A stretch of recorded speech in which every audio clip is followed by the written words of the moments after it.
జై జయ హే తెలంగాణ జననీ జయకేతనం ముక్కోటి గొంతుకలు ఒక్కటైన చేతనం. ఈ పాట రచించిన అందశ్రీ గారు మన మధ్య లేరు అనే విషయాన్ని ఎవరూ జీర్ణించుకోలేకపోతున్నారు. ఉద్యమం టైంలో కానివ్వండి, ఆయన పర్సనల్ లైఫ్‌లో కానివ్వండి ఎలా ఉండేవారు? అంటే ఆయనకు సంబంధించిన కొన్ని విషయాల గురించి మనతో మాట్లాడడానికి ఫోన్ కాల్‌లో గిద్దె రామనర్సయ్య గారున్నారు. ఒకసారి ఆయనతో మాట్లాడి తెలుసుకుందాం. హలో! హలో! నమస్తే అన్న. నమస్తే. అన్న అందశ్రీ గారు లేరు అనే విషయాన్ని ఎవరూ జీర్ణించుకోలేకపోతున్నారు. అంటే అందశ్రీ గారు ఎలా ఉండేవారో ఉద్యమాల టైంలో కానివ్వండి, సో ఆయన పర్సనల్ గురించి కానివ్వండి, మీ మాటల్లో మాకు వివరించండన్న. అందశ్రీ గారు ఈరోజు లేకపోవడం అనేది భౌతికంగా మా దగ్గర లేకపోయినా సజీవంగా ఆయన పాటలు బతికే ఉన్నాయని మేము అనుకుంటా ఉన్నాం. అలాంటి మనిషి, అలాంటి రచయిత మళ్ళా రాడు, హ్మ్. ఇక లేడు. తెలంగాణ ఉద్యమానికే కాదు, ప్రజలలో చైతన్య పరిచే విధంగా ఉన్నటువంటి ఆయన సాహిత్యం చాలా గొప్పది సాహిత్యం. ఓరుగల్లు జిల్లాలో పుట్టినటువంటి ఓరుగల్లు శిఖరం, పాటల శిఖరం, ఒక రచయితల శిఖరంగా హ్మ్. మేము భావిస్తా ఉన్నాం.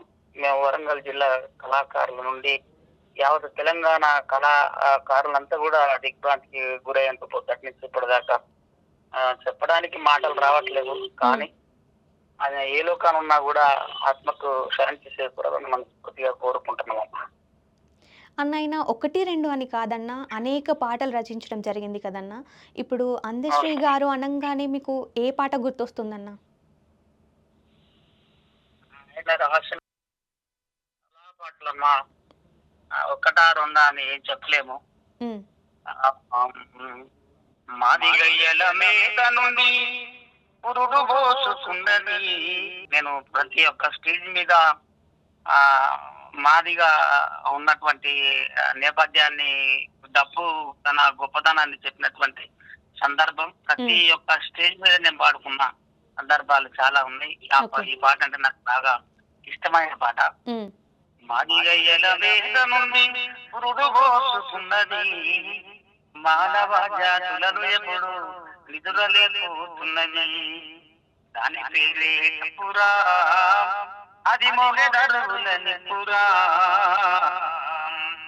ఆదిమ కాలం నందు అడవులెందో తగలబడగా జంతువుల పచ్చి మాంసం కాల్చుకొని తిన్న వేళ, ఎగుమని కొండ గాలికి కొవ్వు పొరలు తాకినప్పుడు నాదమైనను దిశల నవ్విన దాని పేరే డప్పురా, అది మొగెదరువులని పురా.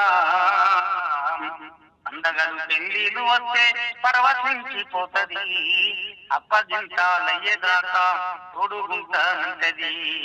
ఇప్పుడు గజము కాడ సడి తప్పుడు చేయది, కంటి రెప్ప తోటి అది కానుకందుకుంటది. అని పేరే డప్పురా, అది మొగెదరువుల నిప్పురా. అన్న ఉద్యమం టైంలో కానివ్వండి, లేదంటే పర్సనల్‌గా కానివ్వండి, మీతోటి ఏదైనా షేర్ చేసుకున్న మూమెంట్ ఉందా అన్న? చాలా ఉద్యమాలలో కలిసి చేసినాము. హ్మ్. ఉద్యమాలలో స్టేజీల మీద కలుసుకున్నాము. సాహిత్యాల గురించి మాట్లాడుకున్నాము. ఆయన రాసిన పాటలు మాకు వినబెట్టడం గాని, మేము రాసినవి పెద్ద ఎత్తుగా పెద్ద మనిషిలాగా హ్మ్. మేము వినబెట్టడం గాని, ఏదన్నా ఉంటే నాన్న ఈ ఈ పదం కాదు ఆ పదం, ఈ పదం అయితే బాగుంటుందా చూడని మార్పులు చేర్పుల సందర్భాలు చాలా ఉన్నాయమ్మా. ఓకే అన్న. అన్న అందశ్రీ గారి సాహిత్యంలో మీరు పాడిన పాట ఏదైనా ఉందా అన్న? అంజశ్రీ గారి సాహిత్యంలో నేను అంటే క్యాసెట్ రూపకంగానా? ఆ! అవునన్న. లేదు లేదు, నేను పాడలేదు. కాకపోతే ఆయన రాసినటువంటి పాటలు చాలా పాడుకున్నాం మేము. ఓకే అన్న. నేను ప్రత్యేకంగా నా పల్లె యాదికొచ్చిన దాంట్లో కూడా కవులను, కళాకారులను యాద్ చేసుకునే సందర్భంలో నేను నాకు ఇష్టమైనటువంటి ఎవరైతే ఉన్నారో వాళ్ళందరి పేర్లు పెడుతూ అప్పుడు రాసినటువంటి పాటలో అవునవును. అందశ్రీ గారి పేరు కూడా నేను పెట్టడం హ్మ్. జరిగింది. ఆ పాట కూడా చాలా బావుంటుందన్న. ఒక 2 లైన్స్ మా కోసం ఇప్పుడు పాడతారా? పల్లె యాదికొచ్చేనా, మల్ల పాట మొదలు పెట్టినా, ఊరు గుర్తుకు వచ్చేనా, ఉద్యమ పాట యాదికొచ్చేనా, గోసి బంగారేటి యుద్ధమైన గద్దనన్న యాదికొచ్చేనా, పల్లె కన్నీరంటూ గోస చేసిన రేటి గుర్తుకు వచ్చేనా, దళిత పురుడు మంటూ దండోర వాయించి డప్పు రమేశన్నరా, తోలకు దాయన్న జీవన్న పాటలు ఎన్నో జాతికొచ్చెనా ఊరు వాడ కూడా అంజన్న పాట గుర్తుకొస్తున్నాదిరా అంజశ్రీ పాట అన్ని కులాలను కొలిచింది యాదొచ్చెనా అల్లే యాదికొచ్చెనా అల్ల ఓకే అన్న. అన్న రీసెంట్‌గా ఎప్పుడైనా కలిసిన సందర్భం ఉందా అన్న మరి? ఈ మధ్యలో ఏం కలవలేదురా. ఈ మధ్యలో ఏం కలవలేదు. హ్మ్. అయినా కలిసినా ఫోన్లలో మాట్లాడుకున్నా. సాహిత్యం గురించి మాట్లాడుకునేది. ఓకే. ఎలాంటి పాటలు రాస్తున్నారు, ఏం కథ అని ఆ సందర్భాలు చాలా ఉన్నాయిరా. హ్మ్. అమ్మా. అందశ్రీ గారికి ఒక పాట ఏదైనా వినిపించాలి అనుకున్న పాట కానివ్వండి, లేదంటే ఆయనతో కలిసి పాడాలనుకున్న పాట ఏదైనా ఉందా అన్న మరి? నేను ఒక సందర్భంలో ఒక పాట రాసినప్పుడు హ్మ్. ఆయనకు నేను వినడం జరిగింది. అబ్బా బాగా రాసినవయ్యా అనే సందర్భము. హ్మ్. అల్లెల్లో నా పేదవాళ్ళ ఆకలికే కలురా పట్నంలో ఆ బేకరీల కేకులు చూడరా కలిగినొల్లకు కమ్మని తీపి కలిగినొల్లకు కమ్మని తీపి కలిగంజే నా పేదల కాఫీ అన్న హ్మ్. అంటే ఇది ఇంటించుకోవడం కదా. ఎంత బాగా వచ్చింది అది. బాగా చెప్పినవు. హ్మ్. చాలా గొప్పతనంగా చెప్పినవు. ఒక కలిగంజే పేదల కాఫీ అనే విధంగా మాండలికం బాగున్నదని చెప్పి నన్ను ఆ మెచ్చుకున్న రోజులు ఉన్నాయి. ఓకే. అన్న 'జయ జయ హే తెలంగాణ' రాష్ట్ర గీతం చేశారు కదన్నా! అంటే ఆ అవును. సందర్భం తర్వాత మీరు ఎప్పుడైనా కలిసిన సమయం ఉందా అన్న? కలుసుకున్నాం, మాట్లాడినాం. హ్మ్. వరంగల్కి వచ్చినప్పుడు మాకు ఫోన్ చేస్తాడు. ఓకే. నేను కావచ్చు, చుట్టుపక్కల శివన్న కావచ్చు, శివ కావచ్చు, వరంగల్ చిన్న కావచ్చు. హ్మ్. వరంగల్కి వస్తే ఖచ్చితంగా నాకు కలిసేవాడు. ఫోన్ లో మాట్లాడుకునే వాళ్ళము, స్టూడియోలో కూర్చొని ఓకే. చర్చించుకునే వాళ్ళము. హ్మ్. ఏంది ఎటువైపు పోతున్నది మన కళాకారుల పరిస్థితి ఏంది, హ్మ్. స్థితిగతులు ఏంది అని తెలుసుకున్న పరిస్థితుల్లో చాలా కోపలు నేను. ఓకే. అన్న కళాకారుల గురించి కాకుండా ఏదన్నా ఆయనకి సంబంధించిన పర్సనల్ లైఫ్ గురించి ఏమన్నా మీతో షేర్ చేసుకున్నారా అన్న? ఆయన ఎప్పుడు కూడా నేను ఈ విధంగా ఉన్నానమ్మా, నేను ఇట్లా ఉన్నా నా పరిస్థితి అని చెప్పి ఎప్పుడు ఎన్నడూ కూడా ఎవరిపైన కూడా చెప్పుకున్న రోజులు లేవు నాకు తెలిసి. మాతోనైతే ఇప్పుడు షేర్ చేసుకోలేదు. ఓకే. అంటే ఏదైనా హెల్త్ అయినా ఇష్యూ గూడా ఏం చెప్పలేదా అన్న? అంటే ఇప్పుడు మనం చూస్తున్న విషయం ఏంటి అంటే కొన్ని అనారోగ్య కారణాల వల్ల చనిపోయారు అనేసి అంటున్నారు. అంటే ఏదైనా చెప్పడం జరిగిందా అన్న మరి మీకు? మాకు ఎప్పుడు చెప్పలేదమ్మా అలాంటి విషయం. అయితే నేను నమ్మలేకపోతున్నాం. తెల్లారి తెచ్చి వార్త రావడానికి అవును. ఎప్పుడు నేను జూసినా యాక్టివ్‌గా నమ్మలేకపోతున్నాం. ఉంటారు మంచిగా గదా! యాక్టివ్గా ఉండే మనిషి, సాదాసీదాగా ఉండే మనిషి, ఒక ఆర్భాటాలు అంగులు లేకుండా ఉండేటటువంటి సాధారణ జీవితం గడుపుతున్నటువంటి వ్యక్తి కదా. హ్మ్. ఆయన పాట ఒక శిఖరానికి రాష్ట్ర గీతంగా మారినప్పుడు మేమందరం కూడా చాలా మేము గర్వపడ్డాం. ఎందుకంటే మా జాతిలో, మాదిగ జాతిలో పుట్టి ఆ ఒక కార్యక్రమంలో ఒక పాట రాష్ట్ర గీతంగా ఎదిగిందనంటే మేము కూడా చాలా గర్వపడిన రోజులున్నాయి. ఇప్పుడు చీరని లోటు మాకు కనపడతా ఉన్నదమ్మా. చాలా దూరంగా ఉంది. ఓకే అన్న. అందశ్రీ గారి గురించి మాతో షేర్ చేసుకున్నారు. థాంక్ యూ సో మచ్ అన్న. థ్యాంక్ యూ అమ్మా. Thank you. మరొక గాయకులు మల్లిక్ తేజ గారు మనతో మాట్లాడడానికి, అందశ్రీ గారి గురించి ఆయన మాటల్లో వివరించడానికి ఫోన్ కాల్‌లో ఉన్నారు. ఒకసారి మాట్లాడి తెలుసుకుందాం. నమస్తే అన్న. నమస్తే అమ్మా. నమస్తే. అన్న అందశ్రీ గారు లేరు అనే విషయాన్ని ఎవరు జీర్ణించుకోలేకపోతున్నారు. ఆయన గురించి మీరేం చెప్తారన్న? అన్న అన్న లేరు అంటే లేరంటే భౌతికంగా లేరు మనకు. తన పాట యుగాంతం ఉంటది. అంటే తన తరతరాలుగా తన పాటను ఎత్తుకొని మోసుకొని పోయేటోళ్ళు చాలా మంది ఉన్నారు వారసులు. వాస్తవానికి అన్న భౌతికంగా మన మధ్యలో లేకపోవడం అందరికి కూడా చాలా తీరని లోటే. హ్మ్. కాకపోతే తను చూపించినటువంటి బాటలో మాత్రం నడవడానికి తన తర్వాత వచ్చినటువంటి మా తరం రచయితలం కావచ్చు, గాయకులం కావచ్చు, ఖచ్చితంగా ఆయన పాటలను ఎత్తుకొని పోతాం, మోసుకొని పోతాం.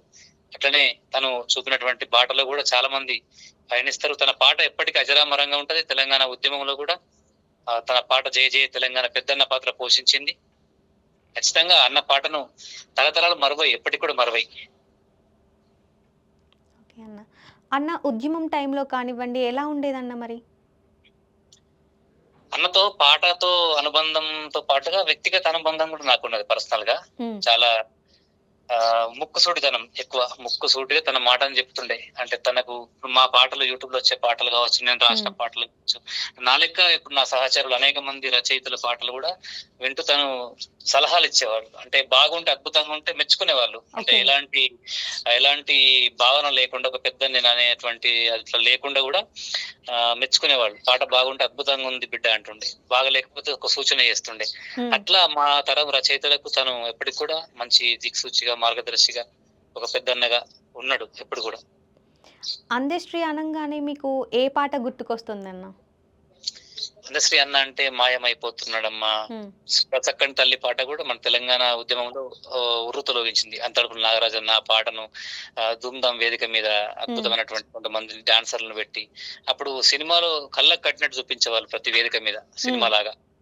అట్లా ఆ పాట ఇరుసులాగా నిలిచింది. ఆ పాట గాని, ఈ జై జై హే తెలంగాణ గాని, హ్మ్. నాకు అన్న పాట అత్యధికంగా నాకు ఏది ఇష్టం అంటే, పాము పడగపై పదముద్రలు ఎవరివో అనే ఆ పాట నాకు బాగా ఇష్టం. అది చాలా ఓకే. లోతైనటువంటి అంశం. అంటే తను ఎప్పుడు ఏ పాట రాసినా గానీ చాలా లోతుగా వెళ్లి రాస్తుండే పాట. హ్మ్. ఎవరికి అందనటువంటి భాష గావచ్చు, భావం గావచ్చు, అద్భుతంగా ఉంటుండే. ఒక 2 లైన్‌లు మా కోసం పాడతారా అన్న?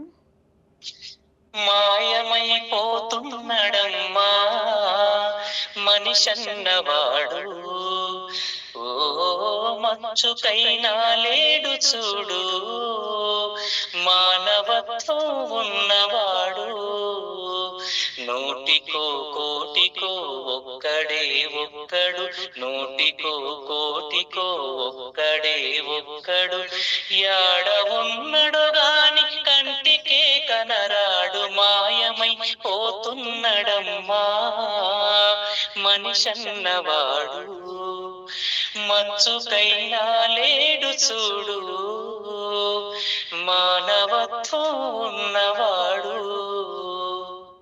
తను ఎప్పుడు మనిషి మూలాలను వెతుకుతుంటాడు. హ్మ్. అంటే ఒక్కసారన్నా మనిషిగా బతకాలి అనేటువంటి ఒక ఆకాంక్షను తను భూమి మీద అట్లనే విడిచిపెట్టిపోయిండు. తన ఆలోచనని, తన ఆశని. మనిషి మనిషి అనేటోడు భూమి మీద ఉన్నంత సేపు ఆ పాట ప్రశ్నిస్తూనే ఉంటది. మనిషి మనసు లోతుల్ని వెతుకుతూనే ఉంటది ఆ పాట. ఓకే అన్న. అన్న ఉద్యమానికి కాకుండా తన పర్సనల్ లైఫ్‌ని మీతో షేర్ చేసుకున్న సందర్భం ఏదైనా ఉందా అన్న?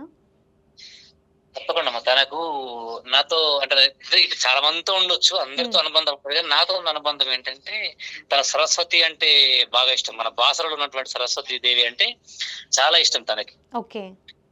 అట్లా తనకు మనసు బాగాలేనప్పుడైనా, హ్మ్. ఎప్పుడైనా తనకు అంటే ఇవ్వల్ల, రేపు అని గాదు. తనకెప్పుడు బుద్ధి పుడితే అప్పుడు బాసరకు పోదాంరా అని అంటుండే ఇట్లా. అంటే హ్మ్. నేను అన్నతో కలిసి నేను కూడా 2 సార్లు జర్నీ చేసిన బాసరకి. మేమిద్దరమే ఒక ఓకే. వెహికల్‌లో మంచిగా వెళ్తూ ఉంటే అనేకమైనటువంటి అంశాల మీద చర్చ పెడుతుండే. ఉద్యమంకు ముందు, ఉద్యమం తర్వాత హ్మ్.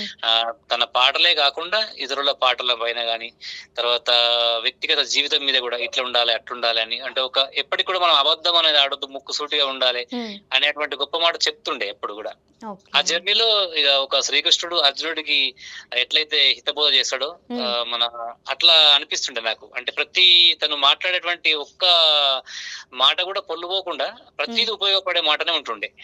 అంటే ఓకే తను అన్న. చెప్పేటువంటి ఒక 100 మాటలు చెప్తే కొంతమందివి ఏముంటాయంటే అందులో 50 మాటలు ఇంపార్టెంట్ ఉంటాయి. అట్లా హ్మ్. కాకుండా 100 మాట్లాడితే 100 తన మాట కూడా పాటలాగానే ఉంటుండే. ఒక ప్రాసతో కూడుకున్నటువంటి అట్లా కావచ్చు. తర్వాత ఒక ముఖ్యమైనటువంటి అంటే జీవితానికి ఉపయోగపడేటువంటి విషయంగానే ఉంటుండే. తన మాట కూడా ఒక పాటలాగానే ఉంటుండే. ఓకే అన్న. రీసెంట్‌గా ఏమైనా కలిసిన సందర్భం ఉందా అన్న? ఉన్నదమ్మా. రీసెంట్‌గా అంటే ఒక సంవత్సరం కింద హ్మ్. బాసరకు పోయినాం మేము. ఓకే. తర్వాత మొన్న రీసెంట్‌గా ఒక గద్దరన్న ప్రోగ్రామ్‌లో గూడా కలిసినాం ఒకసారి. ఓహ్! గద్దరన్న మన వర్ధంతి సభ అప్పుడు గూడా హ్మ్. కలిసినాము. కలుస్తున్నప్పుడు మంచిగా ప్రేమగా పిలుస్తాడు ఇట్లా. హ్మ్. బిగ్గిగా పిలిసి ఇట్లా బిగ్గి తలుముకుంటాడు మంచిగా. మన ఈపు మీద, భుజం మీద ఒక దెబ్బేస్తాడు మంచిగా. హ్మ్. అంటే ప్రేమను దాచుకోకపోతుండే తన. ఓకే. తనకున్నటువంటిది ఏందంటే లోపట ఏదుంటే అది బయటకు కనిపిస్తుంటుండే ఆయన. అట్లా కలిసినప్పుడు నా పాటలు కూడా ప్రతి పాటను మెచ్చుకుంటుండే. హ్మ్. మట్టితో సుట్టబేకము గాని, తర్వాత అత్త కొడుక ముద్దుల మారెల్లయ్య పాటల ఎల్లయ్య, మల్లమ్మ అనేటువంటి పదాలుంటాయి. ఆ హ్మ్. అన్న పేరు అందశ్రీ అన్న పేరు ఎల్లయ్య. అందే అవునవునవును. ఎల్లయ్య. అందేల్లయ్య. అట్లా ఎల్లయ్య. ఇలా అన్న భార్య పేరు మల్లమ్మ. ఓకే. అట్లా అందులో ఎల్లయ్య, మల్లమ్మ అనే ఒక యుగల గీతం ఉంటది నాది. హ్మ్. అత్త కొడుక ముద్దుల మారెల్లయ్య మేకలేడ మందబెట్టిన ఊరెల్లయ్య మేకలేడ మందబెట్టిన ఊరెల్లయ్య పాలకోడిశ చెట్ల కింద మల్లమ్మ పండుకోని నిమరెత్తాంది గొల్లమ్మ పండుకోని నిమరెత్తాంది మల్లమ్మ. అంటే ఇట్లా అంటే హ్మ్.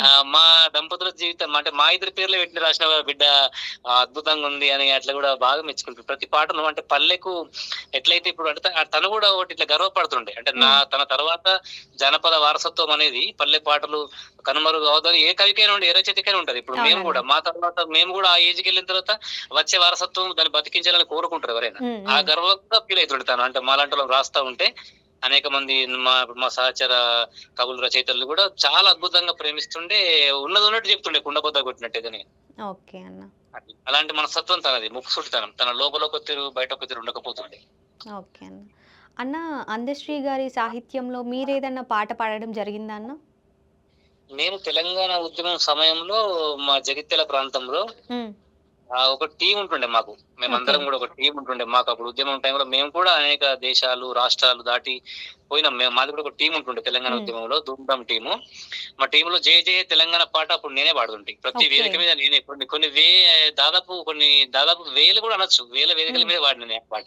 ఓకే అన్న. ఆ జయ జయ తెలంగాణ మొట్టమొదటి పాట అది నేనే ప్రతి వేదిక మీద నేనే పాడుతుంటే అప్పుడు. హ్మ్. అందుకే ఆ పాట మీద నాకు అత్యంత ఇష్టం కాబట్టి నాకు అందుకనే నేను గతంలో ఆ పాట రికార్డింగ్ చేసే అవకాశం వచ్చినప్పుడు దానికి మ్యూజిక్ కూడా నేనే ఇచ్చిన. హ్మ్. ఆ మధ్యలో ఒక 2 ఏళ్ల కింద జయ జయ తెలంగాణ పాటను మళ్ళీ రూపొందించారు. హ్మ్. హ్మ్. ఏమంటే మన రాష్ట్రీయ గీతంగా అవునవునవును. రాకముందు కంటే కొన్ని రోజులు ఒక 6 నెలల ముందు నేనే చేసిన దానికి సంగీతం, దర్శకత్వం కూడా నేనే చేసిన ఆ ఓకే. పాటకి. ఓకే అట్లా నాకు అన్న. ఇష్టం అన్నమాట ఆ పాట. తన పాట. ఆ పాట గూడా ఒక 2 లైన్‌లు మా కోసం. జయ జయ హే తెలంగాణ జననీ జయ కేతనం ముకోటి గొంతుకలు ఒక్కటైన చేతనం. జయ జయ హే తెలంగాణ జననీ జయ కేతనం ముకోటి గొంతుకలు ఒక్కటైన చేతనం. తరతరాల చరిత గల తల్లి నీ రాజనం. తరతరాల చరిత గల తల్లి నీ రాజనం. పద పదాన నీ పిల్లలు ప్రణమిల్లిన శుభ తరుణం. జై తెలంగాణ జై జై తెలంగాణ జై తెలంగాణ జై జై తెలంగాణ. ఇట్లా ఇట్లా ఉంటదమ్మా. ఓకే అన్న. ఆయన గురించి మీ మాటల్లో మాతో షేర్ చేసుకున్నారు. థాంక్ యూ సో మచ్ అన్న. ఆయన గురించి ఆయనతో ఉన్నటువంటి అనుబంధం కావచ్చు, ఆయన పాటల గురించి మాట్లాడడానికి కావచ్చు, అది ఈ సమయం సరిపోదమ్మా. కొన్ని అంటే తన ఎన్ని రోజులు మాతో మాట్లాడిండో అన్ని రోజులు మాట్లాడితే ఒడుస్తది అది. అంటే తనతో ఉన్నటువంటి అనుబంధం ఒడవని ముచ్చటనే అది హ్మ్. ఎప్పటికైనా. అంటే కాకపోతే ఇలా తన తర్వాత వచ్చినటువంటి తరం కావచ్చు, తన సహచరులు కావచ్చు, తనకి ముందున్నటువంటి వాళ్ళు కావచ్చు, ఎవరికైనా తెలంగాణ రాష్ట్ర వ్యాప్తంగా ప్రతి ఒక్క ప్రజలకు కూడా ఇది చాలా విచారకరం, అంటే చాలా దుఃఖమైనటువంటి సమయం ఇది. ఎందుకంటే అవునన్న. నాకు హఠాత్తుగా నాకైతే సడన్ గా తెలిసినప్పుడు నేను నమ్మలేకపోయినా ఒక గంట సేపటి దాకా. హ్మ్. ఎందుకంటే తను ఎప్పుడు ఆరోగ్యంగా మంచిగా ఉంటాడు. అంటే ఎలాంటి దురలవాట్లు లేవు. మంచిగా ఓకే. ఉంటాడు, ఆరోగ్యంగా ఉంటాడు. వాకింగ్ కూడా చేస్తాడు. నాకు పర్సనల్ గా ఊకే చెప్తాడు. హ్మ్. అరే మీరు నడుస్తారా, నడవరా, రోజు పొద్దుగాల లేచి వాకింగ్ చేస్తారా, చేయరా? నేనైతే రోజు 2 పూటలు నడుస్తా ఉస్మానియా క్యాంపస్ లా అక్కడికి హ్మ్. ఇక్కడికి లాలపేట నుంచి అని ఊకే చెప్తుండే. అంటే ఓకే. అంత ఆరోగ్యంగా ఉన్నటువంటి వ్యక్తి అట్లా అయితారని అనుకోము. ఎందుకంటే తనది ఇప్పుడు అవునన్న. ఆ వయసు కూడా అంటే ఇప్పుడు 66, 67 సంవత్సరాలు అంటే హ్మ్. మనిషి మరణించే అటువంటి వయసు కూడా కాదు. మంచి యాక్టివ్‌గా ఉంటుండే ఇట్లా. అంత ఏజ్ అదొకటి అన్నా కూడా అందరికి ఎవరు బాధాకరం. నమ్మేలా లేదు. అదే అమ్మా. అందుకే అది అత్యంత బాధాకరం. తెలంగాణ రాష్ట్ర ప్రజలకు చిన్న నుంచి పెద్ద దాకా అసలు ఆయన పాట తెలవని మనుషులు లేరు. ఎందుకంటే ఆ పాటను అందరూ మోసుకపోయారు. జై జై తెలంగాణ పాట కావచ్చు, ఇంకా తెనుగొల్ల ఎల్లమ్మ పాట అద్భుతంగా హ్మ్. ఉంటది అది కూడా. అంటే ఒకటనే కాదు, అనేక పాటలు మంచి అంటే తను రాసిన ప్రతి పాట కూడా జనం గుండెల దగ్గరగా చొచ్చుకుపోయింది ప్రతి పాట. హ్మ్. ఇప్పుడు ఎవరైనా కానీ ఓ 100 పాటలు రాస్తే అందులో 50 జనాల దగ్గరికి చేరుతాయి. కానీ నేను రాసినటువంటి ప్రతి పాట జనాల గుండెలకు చేరాయి. అంటే స్ట్రైక్ రేట్ 100% ఉంటదన్నమాట అందశ్రీ అన్నది. ఓకే అన్న. థ అట్లా. థాంక్ యూ అన్న.